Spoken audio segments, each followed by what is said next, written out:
Welcome back, everyone. Before we dive in, make sure you drop your thoughts and the lessons you took from this story in the comments. And don't forget to like and subscribe. Let's get into it. Elias Alexander Cole had always found solace in the hum of machinery and the scent of fresh-cut metal. The Industrial Innovation Summit in Detroit, however, was a different kind of arena buzzing with energy, ambition, and polished pitches. As a mechanical engineer with a string of patents, Elias moved with quiet intention, scanning the exhibition hall for potential collaborators rather than applause. Selena Hartwell thrived on interaction. As the owner of Hartwell Manufacturing, she was known across regional trade circuits for her keen eye for talent and her decisive leadership. She reviewed pitches with a pen that clicked only when something truly caught her attention. Her notebook brimmed with sketches, production notes, and margin questions sharpened by experience. Elias's booth was modest compared to the gleaming displays of the multinational firms. On a narrow table rested a compact, multifunctional mechanical press, a precision alignment tool for industrial machines, and a prototype for a semi-automated assembly device. Elias adjusted the press's clamp, then glanced up when a confident voice cut through the din. "Excuse me, are these your designs?" Selena asked, posture straight, a subtle smile softening her focused gaze. She was impeccably dressed, professional but approachable, the kind of executive who remembered people and equipment by name. "Yes," Elias said, offering his hand. "My name is Elias Cole." Selena shook his hand firmly. "I am Selena Hartwell of Hartwell Manufacturing. Your alignment device could significantly reduce assembly errors in our automotive line. It is clean engineering, minimal points of failure, low maintenance." Elias's reserved smile crept across his face. "Thank you. I have been focused on simplifying precision work without compromising throughput." Selena leaned closer, eyes bright, as she studied the prototype. "You built in tolerances that forgive operator error without adding slop. That shows discipline. Do you manufacture these yourself?" Elias nodded. "On a small scale.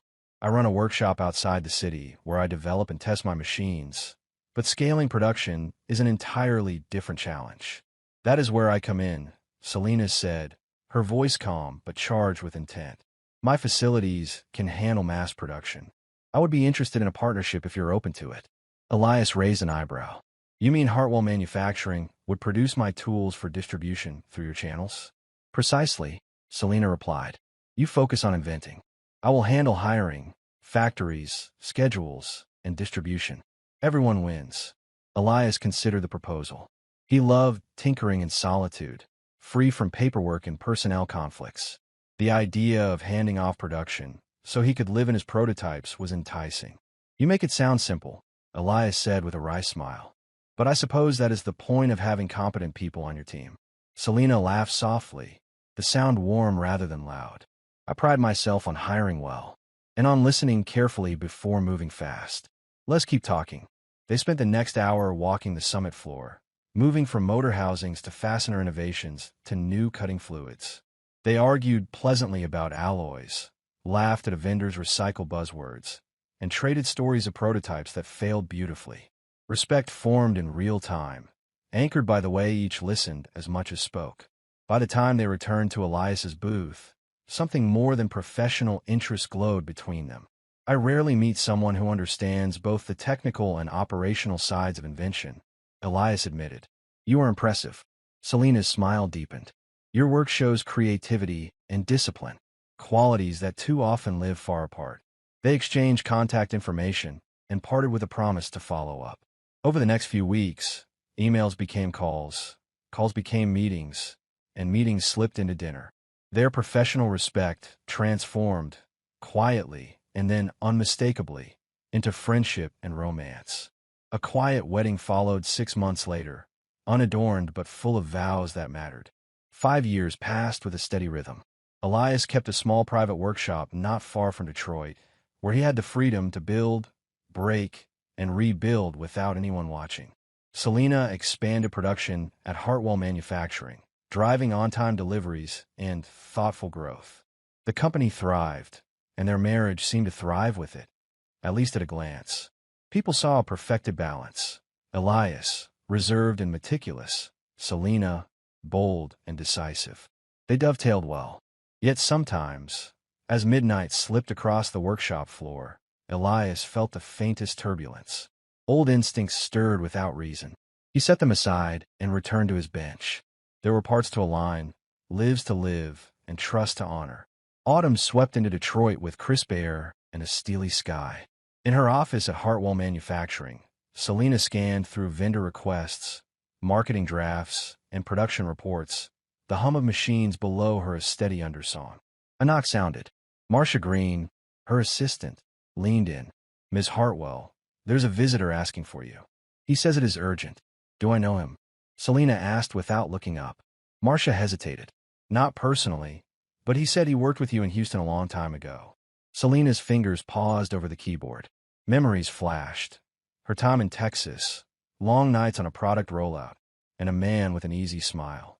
"Send him in," she said, cautiously curious. The door opened. Trent Lawson stepped in, a little older, still polished, still quick with a wry grin. His eyes held a familiar glint that could be charm or a storm. "Selena," he said warmly, extending his hand. "It has been a long time." She stood and shook his hand. "I did not expect to see you. Are you back from Houston?" "Not exactly," Trent said smoothly. "I had to leave quickly. There were complications in my previous company." He waved a hand as if brushing off a gnat. "Nothing illegal. Just messy corporate politics. I decided it was time for a fresh start. And I thought of you and your operation. You want to work here?" Selena asked, cautious but intrigued. Trent's smile widened. "If you'll have me. I have run teams across strategy, client relations, and marketing. I know how to grow what you already do well. We could open new markets and polish your brand. You have the product. I can accelerate the attention." Selena admired initiative, and she respected the value of a fresh perspective. But she was not careless. "I will need to see your credentials," she said. "Testimonials. Letters. Hard numbers." "Of course," Trent replied, leaning casually against the desk. "I have my portfolio. You will find I am more than capable." They scheduled a meeting for the following week with her management team. After he left, Selena sat with a rush of thoughts and the echo of remembered admiration. Old fondness brushed against professional caution. "It could be good," she murmured. "A fresh angle. A colleague with sharp elbows and smooth talk could open doors." Across the city, Elias tightened a ring screw in a new assembly and watched a bearing seat perfectly. The neat click of rightness satisfied him. His phone buzzed on the bench, flashing Selena's name. "Hey," he answered. "You will not believe who came by," she said. "Trent Lawson. From Houston. He wants to help us expand." Elias set down his wrench as a chill threaded the warm room. He had heard enough stories to know that some men made careers selling mirrors. "Interesting," he said. "Careful. I have heard of him. The smoothness is real. The substance is less so. He leaves more fog than footprints." "You are being dramatic," Selena said lightly. "People change." Elias's tone stayed even. "People can change. Patterns are harder. Trent's talent is charm, not execution. If he truly managed the victories he claims, we would be able to verify them easily. Get proof. Get specifics." "I will be careful," she promised, but with a hint of impatience. The call ended, and Elias stared at the blank space over his bench. He trusted Selena's intelligence. He also trusted his instincts. He lined up a set of test shafts and tried to push worry into the background, where it could not jam gears. The next week, they gathered in the conference room with floor-to-ceiling windows that let in flat, gray light. The polished table gleamed without fingerprints. Selena sat poised, expectant. Trent lounged with artful ease. Elias entered quietly, carrying a notebook, and when he saw Trent, something in him tightened. Too polished.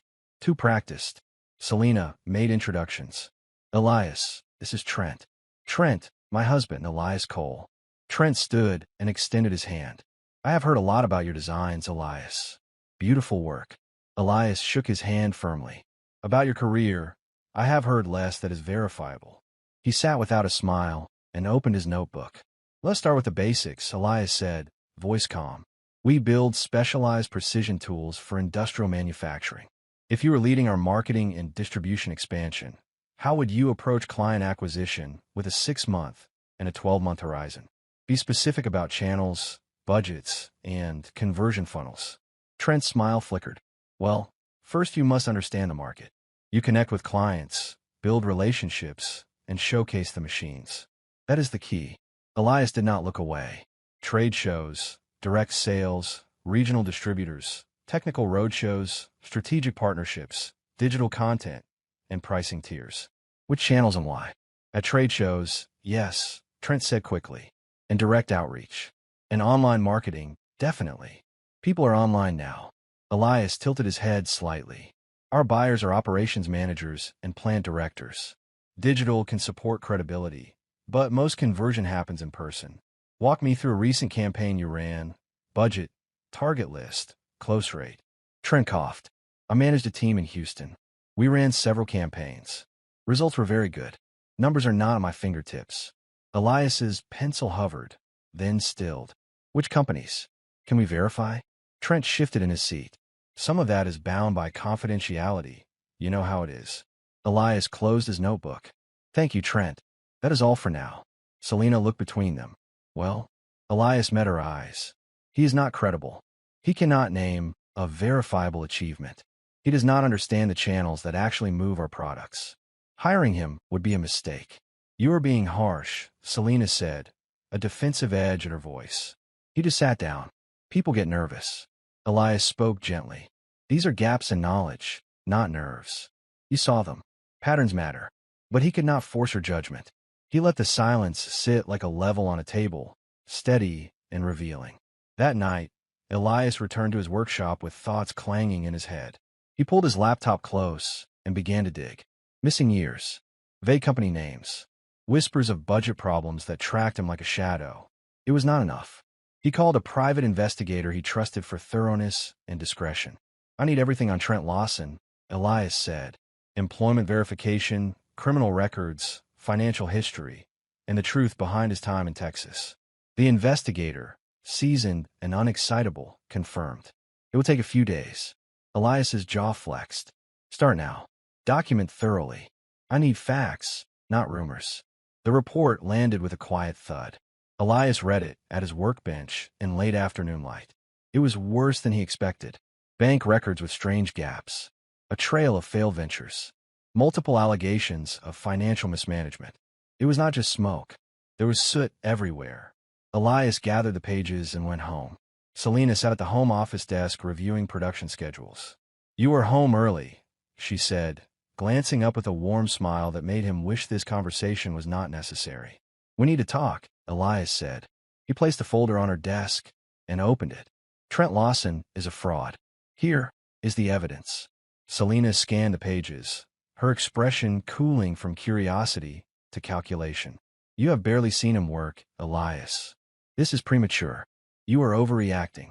Elias did not raise his voice. I am not. I gave you my instinct. Now I am giving you documents. He is not who he says he is. Please, do not hire him. You are threatened. She countered, hurt flashing through anger. You always want control. This is about your pride, not my company. Elias leaned forward and clasped his hands. I am asking you to separate nostalgia and charm from judgment. You asked me to respect your leadership. I am respecting it by bringing you facts before it is too late. Her voice sharpened. Mind your own business, Elias. Let me make my own decisions. He held her gaze. You brought emotion into a business decision. Fine. I will treat it as business from here. Without compromise. Without ego. Without sentiment. Her eyes flashed. You are threatening me. He stood. I am stating reality. Days later, a brown envelope arrived at Hartwell Manufacturing. Marcia brought it to Selena. It is marked urgent and delivered by courier. Selena opened it and read a formal notice from Gloria Cole, Elias's mother, demanding payment of unpaid royalties on patents Hartwell was using. The total due within 10 business days, $580,000. When Elias came home that evening, Selena stood in the living room holding the letter. Would you like to explain this? She asked, her voice cold. It reached you, Elias said. The company has been using my mother's patents without paying agreed royalties for nearly 2 years. I have reminded you repeatedly. This is business. Nothing personal. Selena snapped. You sent your mother's lawyer after your wife. Elias remained steady. I asked for compliance. I asked respectfully. You dismissed me, and you empowered a man I warned you about to influence your decisions. I will not let my mother's rights go unpaid. You are draining the company's reserves because you want to win, Selena said. Elias's expression did not change. I am ensuring the rightful owner is paid. If you had addressed it directly, we would not be here. Silence stretched between them until Selena's shoulders drooped. Do you realize what this does to the company? That is unfortunate, Elias said. Legal obligations do not vanish because they are inconvenient. Selena's eyes glistened with frustration. You are killing us. Elias shook his head once. I am cutting out rot before it spreads. The word hung in the air like a bell that refused to stop ringing. The wire payment drained more than half of Hartwell's operating reserves. Vendors hesitated. A board member asked careful questions about liquidity. Inside the pressure, Trent appeared with easy timing, leaning against Selena's office door with a sympathetic smile and a soft voice. That was cruel of him, sending a legal notice like that. You deserve better. He cannot stand losing control, Trent continued, lowering his voice. It is not about patents. It is about power.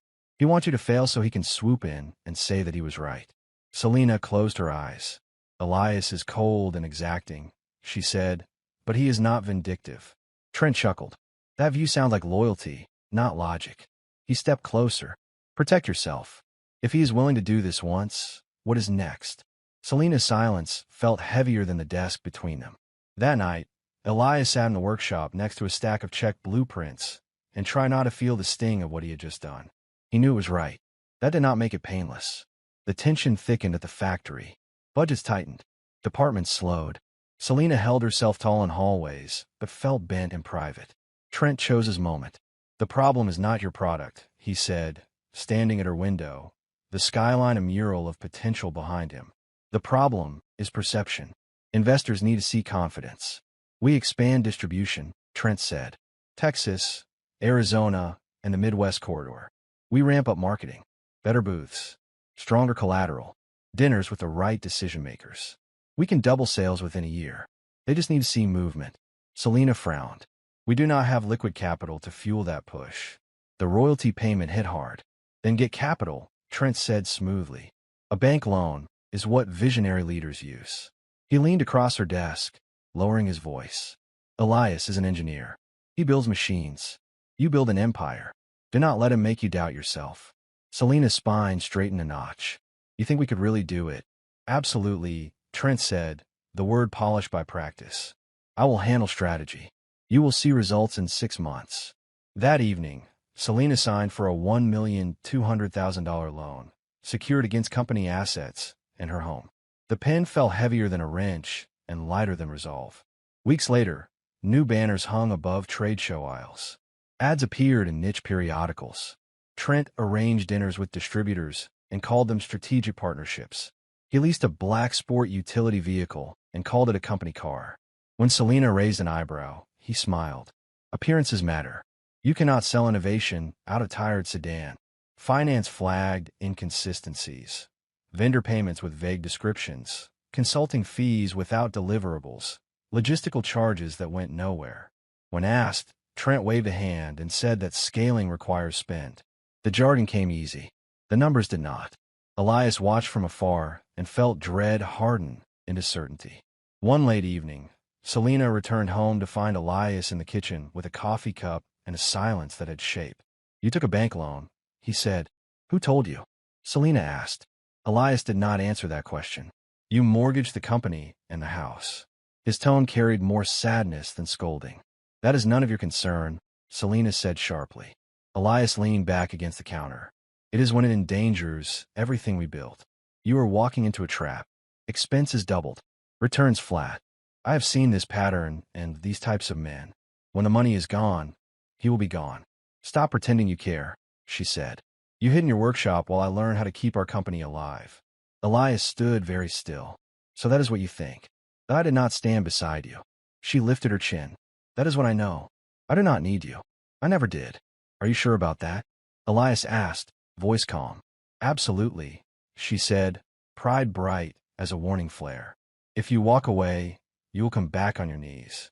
Elias placed his cup on the counter. Let's find out. When Selena woke the next morning, Elias's side of the closet was empty. His tools were gone from the garage. The framed photographs had shifted subtly, Fewer hands clasped, more space around her smile. On the dining table lay his wedding ring beside a short note in his careful script. You said you did not need me. I am respecting that. Her calls went straight to voicemail. By evening, a courier delivered divorce papers. The prenuptial agreement left little room to maneuver. No spousal support. No division of assets acquired before marriage. Joint earnings after the wedding would be split evenly. With the company weighed down by debt, half of not much felt like almost nothing. Her attorney, Winston Price, reviewed the documents with practiced attachment. It is airtight, he said. It was drafted by Gloria's legal team. You can contest, but you will lose more in fees than you might recover. Selina stared at the calm of his expression and felt anger spread through her like cold. He planned this. He anticipated it, Winston said. The royalties. This timing. I'm not judging you. I am telling you the water is already in the boat. Pull back on spending. Whoever is managing your expansion is either careless or dishonest. Review everything. Selina's mouth tightened. Trent is doing his best. Winston's silence was a careful choice. That night, Selina sat by the window with a glass of wine and looked out at a city that had once loved her scale and now only watched. Her phone lit with a message from Trent. Tough day. You should not be alone. Dinner? She stared at the words and remembered Winston's warning. She powered down the phone. She slept on the office couch, divorce papers spread like map pieces. At dawn, Marcia draped a shawl over her shoulders and whispered, You will get through this. Selina did not answer. Somewhere on the edge of the metropolitan sprawl, Elias rented a small workshop and set his tools in careful rows. His hand steadied. His breathing evened. The bank's audit team arrived 2 weeks later. 3 black professionals in dark suits introduced themselves with crisp handshakes. Mr. Hightower, Mr. Ellis, and Ms. Barnes. We are here to review the utilization of the loan Hartwell Manufacturing accepted 6 months ago, Mr. Hightower said. We will need full access to financial statements and underlying documentation. Selina led them to the conference room, arranged coffee, and fought the feeling of sitting for an exam she did not study for. That evening, she walked into Trent's office. He sipped whiskey and watched something unimportant on his phone. The auditors are here, she said. They want everything. Trent did not flinch. Let them look. I have not seen final reports in weeks, she said. You said you were on top of them. Trent gave a lopsided grin. Paperwork is done. At least what they need to see. Selina's eyes narrowed. What they need to see. He leaned back. Auditors do not crawl every inch. They look for neatness. We will give it. Show me the ledgers, Selina said. Trent's jaw tightened. You do not trust me. Given recent events, she said, I'm asking for clarity. He dragged a folder from his drawer and tossed it on the desk. She opened it to find unfamiliar vendors and vague services. Consulting, promotional expenses, logistics, large sums, unclear destinations. These are fake, Selina said quietly. I never approved these vendors.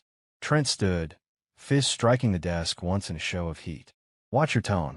The echo exposed something ugly he had kept hidden. Selina held his stare. You charmed your way in here. You have not delivered anything but holes. The audit confirmed her fear. The team documented duplicated invoices, inconsistent cash withdrawals, and payments to untraceable accounts. By mid-afternoon, Mr. Hightower asked to speak privately. Over 60% of the loan funds cannot be traced to legitimate business expenses, he said. If you cannot justify these transfers, the bank will consider the loan in default. I do not have that kind of liquidity, Selina said, her voice thin. Consult your attorney, Mr. Hightower replied gently. We will continue our review tomorrow. After they left, Selina sat in a long quiet. The tables would grain blurring as tears rose and receded. Her email chimed. A message from Gloria Cole's attorney, Reginald Miles. The patent agreement for use of Ms. Gloria Cole's designs will expire at the end of this month, the letter read. All production utilizing those designs must cease by June 30th, 2025. Regards, Reginald Miles, Esquire. Selina's chest tightened. Those patents were the backbone of her product line. Without them, the factory would sit silent. She called Elias. The phone rang twice and sent her to voicemail. Elias, it is me. Please call me back. We need to talk. No response came. She stared out at the factory floor, the hum of machines sounding like a distant memory already. For the first time, she whispered the truth to herself. What have I done? 2 days of rain washed over the city. Selena drove a slick gravel road to Gloria's farmhouse on the outskirts of a small Michigan town. She sat in the car long enough to see her own reflection look back at her with red-rimmed eyes and flattened hair. Gloria opened the door before Selena could knock. Good heavens, Gloria said softly. Come in. Elias is in the study. The house smelled of wood polish and cinnamon. Elias sat by the fireplace with blueprints spread across a small table. He looked calm. He did not stand when she entered. I did not expect to see you here, he said. I need your help, Selena said, stepping near the hearth as if warmth offered absolution. The auditors found everything. Trent embezzled funds. The bank is demanding repayment. Your mother's patents will lapse next month. I do not know what to do. Elias leaned back and crossed his arms. You sound surprised. I'm not here to fight, Selena said. I am here because I do not see a way out. Help me save the company. Elias gave a short, incredulous laugh. Do you remember what you told me? That one day I would come crawling back, begging for forgiveness because I could not live without you. Selena's face flushed. Elias, please. He stood, his voice steady. If you want my help, do what you said I would someday. Get on your knees and beg. Silence swallowed the room. The fire cracked. Pride trembled. Reality pressed hard. Selena sank to her knees. Please, Elias. I was wrong. Help me. Elias watched her for a moment. Then he exhaled, humorless. I'm not going to save you. Tears spilled. Why? Because you do not need me to save you, he said. You need to take responsibility. Report Trent. Turn him in. That is the only way you begin to repair this. They will arrest him, she whispered. The press will devour this. My reputation. Elias cut her off. You lost that when you trusted a con with your books. You ignored every warning. You call me controlling and jealous. I try to protect you because I love the truth more than pride. You chose him. Do you hate me that much? She asked. No, Elias said quietly. If I hated you, I would help just to keep you dependent. I am done feeding your pride. Call the authorities. Let justice do the work only justice can do. He turned back to his blueprints, as if the conversation were a finished drawing. 2 days later, police officers entered Hartwell Manufacturing. Trent was half-packed when they reached his office. Mr. Lawson, one officer said, you are under arrest for fraud, embezzlement, and falsification of financial documents. Trent sputtered, then sneered at Selena as they led him past her. You did this. Yes, she said, voice steady. The aftermath came swift. The bank liquidated remaining assets. The house sold to cover debt. The company hawked at auction to a rival firm. Headlines flashed across industry newsletters. Colleagues turned quiet. Loneliness arrived not with violence, but with paperwork. Selena moved into a small apartment with a view of a parking lot and an honest sky. She took a position at a vocational school teaching business operations and industrial management. The office was small and glass-walled. Her students respected her poise and calm discipline. They did not know the mistakes that had hammered her into humility. The framed note on her desk held Elias's handwriting. Pride is louder than reason. Truth is stronger than both. The divorce finalized in winter. On the courthouse steps, she clutched a slim envelope, her breath turning to white clouds. Across the courtyard, Elias dismissed his lawyer and met her halfway. I wanted to say I am sorry, Selena said, for everything I did not hear, for what I said when I was afraid. You do not owe me that, Elias said. We both played our parts. You tried to protect me, she said. I made you my enemy. Elias sighed. You trusted the wrong person. It happens. It just cost more than either of us imagined. She looked at him and saw something lighter in his face. Peace had returned to him. He reached into his coat and handed her another envelope. What is this? She asked. Your half, he said. I'm waiving it. The agreement says, I know what it says, Elias replied. Keep what is left. You might need it to start over. I will be fine. I know how to build again. Are you doing this out of pity? Selena asked. He shook his head. Out of respect for 5 years that were not all bad. And because money does not interest me as much as integrity does. She opened the envelope and found a short letter. Do not let the wrong people use your heart to silence your judgment. You will rise again, Elias said gently. Choose partners with clear eyes next time, in business and in life. What will you do now? She asked. I am starting a new company, Elias said. Small. Clean. Mine. My mother is helping with legal. I'm calling it Coal Dynamics. The name suits you, Selena said. You always knew how to rebuild the right way. Machines are easier than people, Elias said with a faint smile. People take time. They stood for a quiet moment in a wind that no longer felt punishing. Take care of yourself, he said as he turned away. Months passed. Coal Dynamics earned attention for innovations that did not need a spotlight to be seen. Elias hired small teams who loved the hum of honest work. He sketched, machined, checked, and refined. The pace was steady rather than explosive. He slept well and woke without dread. Peace settled into him like a tool into a well-cut slot. Selena learned the rhythms of teaching.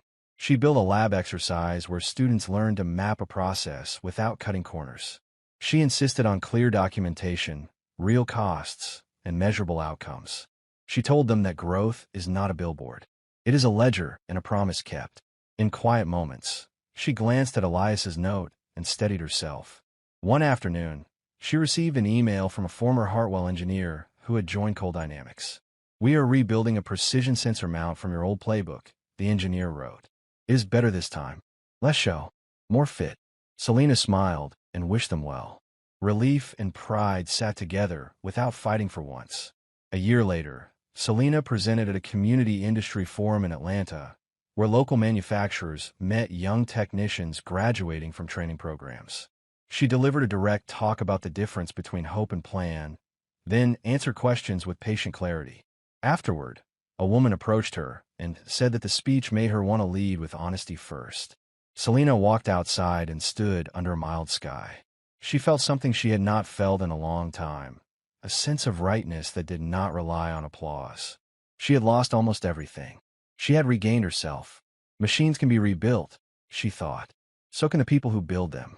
That evening, Elias closed up his shop after a long day of testing a redesigned micro-adjustment assembly. He locked the door and leaned against his truck, looking at a sky fading to lavender. He thought of Selena without rancor. She had been part of his rise and part of his scar. Both were instructive. He did not regret learning.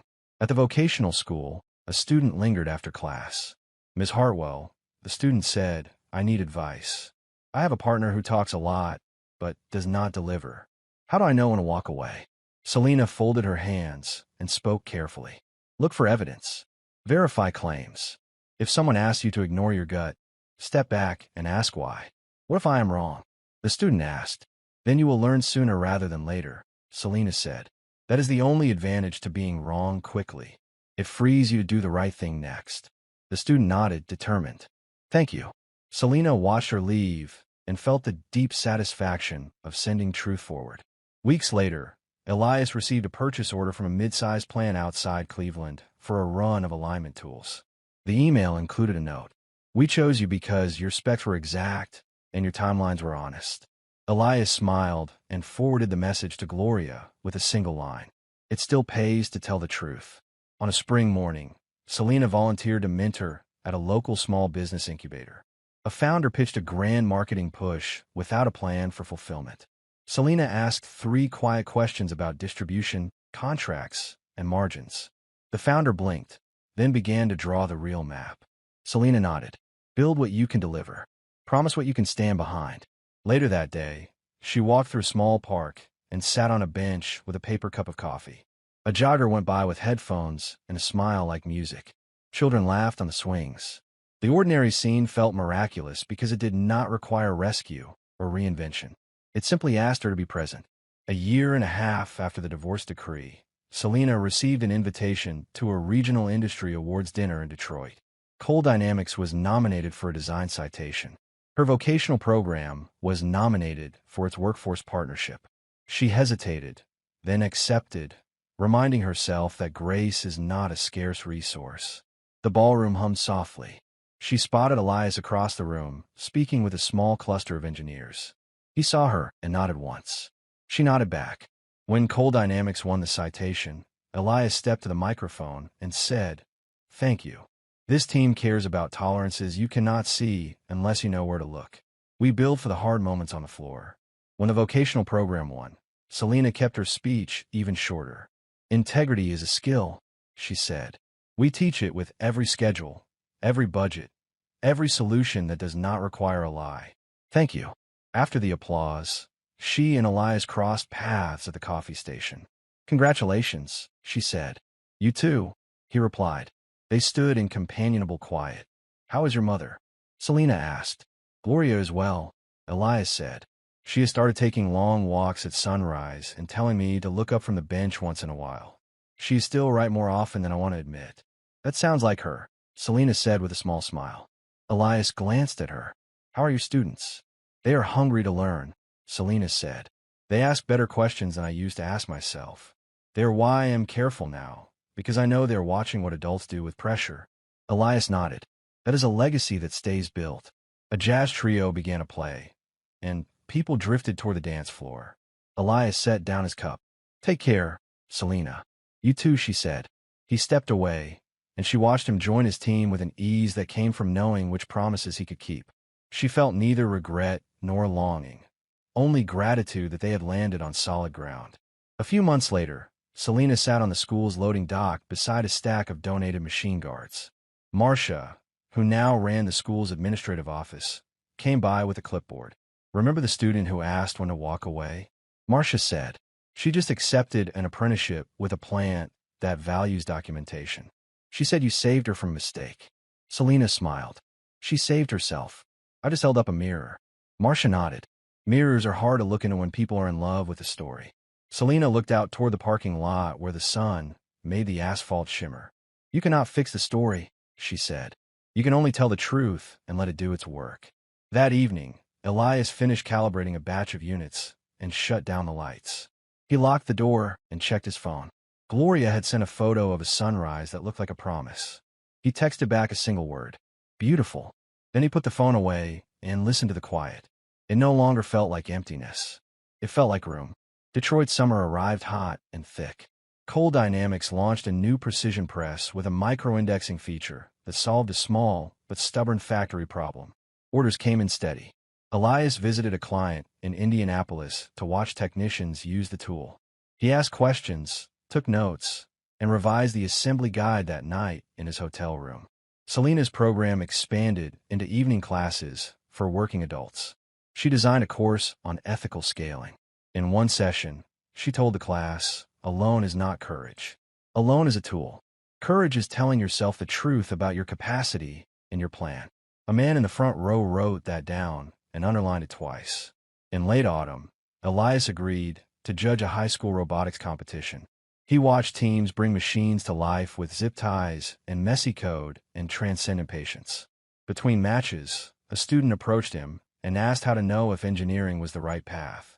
If you love fixing the thing no one else sees, Elias said, you're already on it. Selena spent a quiet Saturday reorganizing the school's storage room.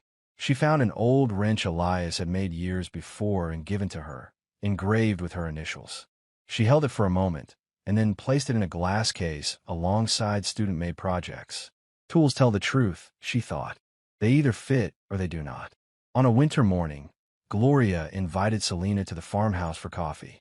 I thought you might like a conversation without an agenda, Gloria said. Selena was wary and then relieved to discover that some bonds survive honest endings. Gloria spoke of aging and bread recipes. Selena spoke of failure and the way it becomes muscle if you let it. Before Selena left, Gloria pressed a small paper into her hand. It was a recipe for cinnamon bread in Gloria's looping script. Sometimes the house needs to smell like forgiveness, Gloria said. Not for the other person. For you. Selena nodded, grateful for a wisdom that did not lean on judgment. The years that followed did not need fanfare. They needed steady work. Coal Dynamics grew with care. The vocational program sent competent graduates into plants across the region. Elias and Selena did not become friends who called each other with updates. They became something else, two people who had shared a fire and learned to carry light.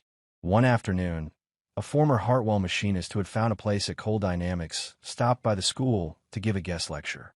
He described the way a good shop feels, the patience in the air, the willingness to stop the line to fix a small misalignment so a bigger failure never arrives. Selena listened and felt a deep contentment. She knew now that peace was not the absence of crisis. It was the presence of disciplined choices. She knew that love could be real and still be wrong for the life you want to build. She knew that leadership was not a stage, but a ledger that could withstand scrutiny. She knew that the hum of a good machine sounds like a promise kept. Elias closed the shop one evening and stepped into a dusk that felt like a benediction. He thought of how far noise can carry and how near truth sits when you invite it. He drove home without music and did not miss it. He had found what he wanted. Not applause, not revenge, only room to build and the right to rest. If you enjoyed this story, please like, comment, and share this video with your friends.